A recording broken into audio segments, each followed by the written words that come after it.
Hey, you guys, it's Jerry Morgan with Code Blue Computing. It's time to talk nerdy to me. You know you want to. So, what are we talking about this week? We are talking about the top 7 explosive IT mistakes you might be making in your business right now, and how you can avoid making those. How you can avoid making those mistakes. I talk to small business owners all the time, right?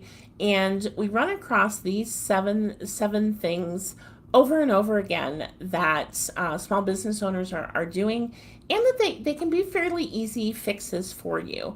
So the number one mistake that folks are making, they're ignoring data backups. They are either not backing up the data for their business. They are either depending on the fact that they use cloud services and looking at that as a backup. And it's not really everything that we do within our business. We've got to have a separate backup of that. Even today, I had heard that there were some folks experiencing issues logging into HubSpot. So if you use HubSpot a lot for your business, you've got to have different ways to access the data so that you can do business when things aren't available, right? So really dial in those backups. Make sure that you're doing them. If you're not, start, and if you are, make sure that you're testing them. But that's the first thing, is ignoring data backups in our business. The next thing that we run into over and over is folks that are either using outdated software, or they're using improperly licensed software in their business.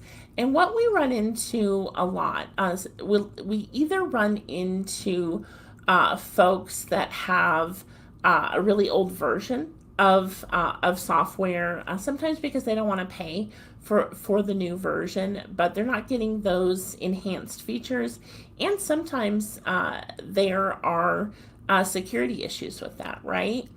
But more often than not, what we run into is we run into businesses that that might be using improperly licensed subscriptions for Office 365. So what does that mean? That means that if you own a business and you're using the home version, that's an improperly licensed subscription, and you could run into to issues with Microsoft. So I want you to go through and look at your statements, and if you're using Home for Microsoft, I want you to go ahead and upgrade it to Office. That's a really important thing to do. So that's another thing that we run into, right? The next thing that we run into, and this is a huge security point for businesses, right? And we run into businesses that either have a weak or non-existent password policies for their business. So what does that mean? That means that either you have no parameters around protecting your business as it relates to passwords. So you might have things set up that the passwords never expire, right? You might have things set up so that maybe folks can do like a 3 or 4 digit password, that there's no requirements to make that password complicated, right? There may be a situation where the passwords are being reused by folks. So what's really important as it relates to passwords in your business, and this is a super easy way to start protecting your business, is really build policies around how folks are setting up passwords, and making sure that those passwords are being cycled out. The other thing that's really important around that piece is making sure that your team is not using their internet browser as a password manager. And so what that means is, if they're logging into sites and saving those passwords in the browser, that's a huge security risk to your business. So make sure you've got password policies built around how passwords are being set up, the parameters around what they should look like, when they're going to expire, and making sure that folks have a password manager provided to them by you to save those passwords, as opposed to doing it in their internet browsers, right? The next one, it kind of goes hand in hand with that last one, and it's really about cybersecurity training for our team, right?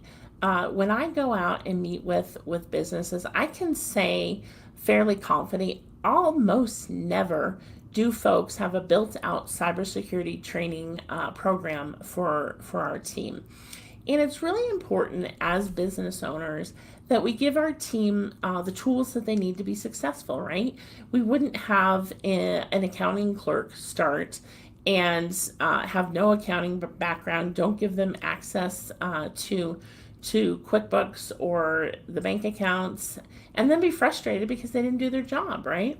The same goes with cybersecurity training. Our employees are the single best resource for our business, right? But they can also be the biggest issue as it relates to cybersecurity breaches and incidents. So really give them the tools that they need to be successful, right?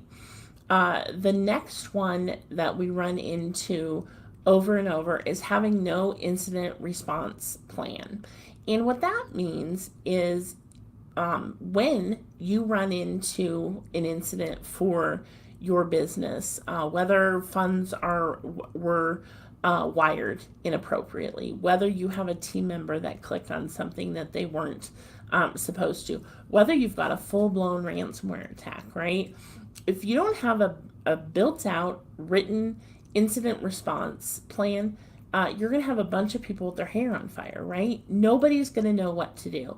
So you don't want to figure out what your incident response plan is when you're in the middle of an incident, right? The things that we don't plan for, we fail at. And this is definitely something that you don't want to fail at your business. So get that incident response plan on the books to get started by the end of the year, right?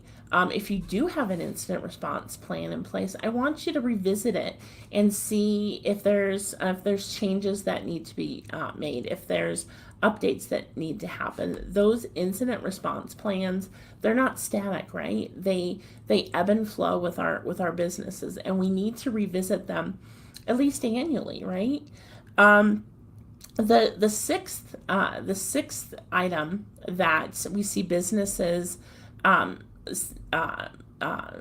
saying all the time is basically, I'm a small business, I'm not a target, I don't have anything that anybody wants.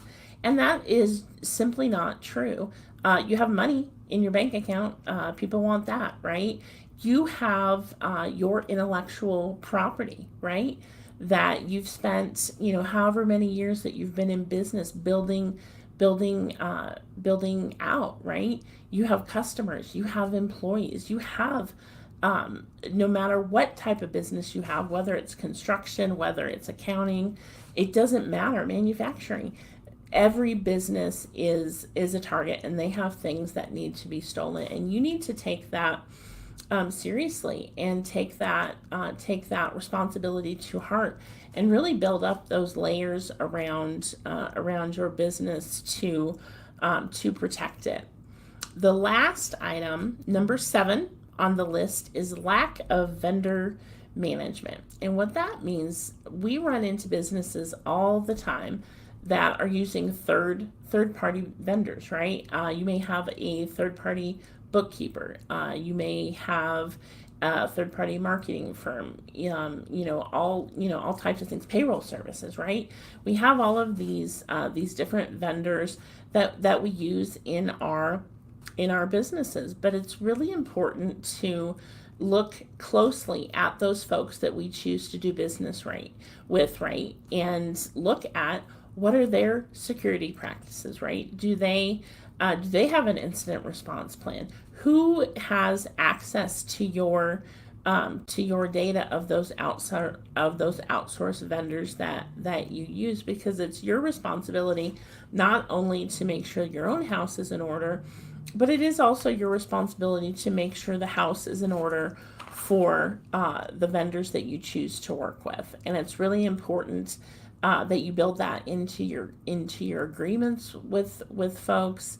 that's just where we are. You know, we have to make sure that you know, folks have these things in place. Especially, we're running into a lot of businesses that are outsourcing, you know, to other countries. So it's more important now than ever to make sure that you've got that dialed in.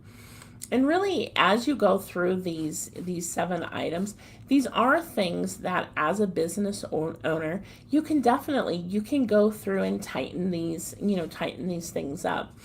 But what we run into a lot of times is the reason folks aren't doing this is it can feel overwhelming, right? As you're running your business and day to day, and you know, focusing on, you know, bringing cash flow in and supporting your team, it can feel overwhelming, you know, to have to do these other things as well. So it may be something that you look at, hey, you know, maybe managing the technology and the IT and the cybersecurity for my business doesn't make sense, you know. So really, you know, really take time to thoughtfully consider, you know, if you're at a point where you know, that might be a friction point for your business. So again, my name is Jerry Morgan. I own Code Blue Computing right here in Denver, and we provide cybersecurity services and IT support services to businesses throughout the region. So if you found this information helpful, I want you to share it out. If you have any questions on the 7 items, and you know, how you might start that process to start to kind of dial some of that in, I want you to shoot me a message. I'm happy to be a resource for you, and to help you start to work through some of those things. So again, my name is Jerry Morgan. It was great talking nerdy to you, and I will see you next week. Thanks. Bye.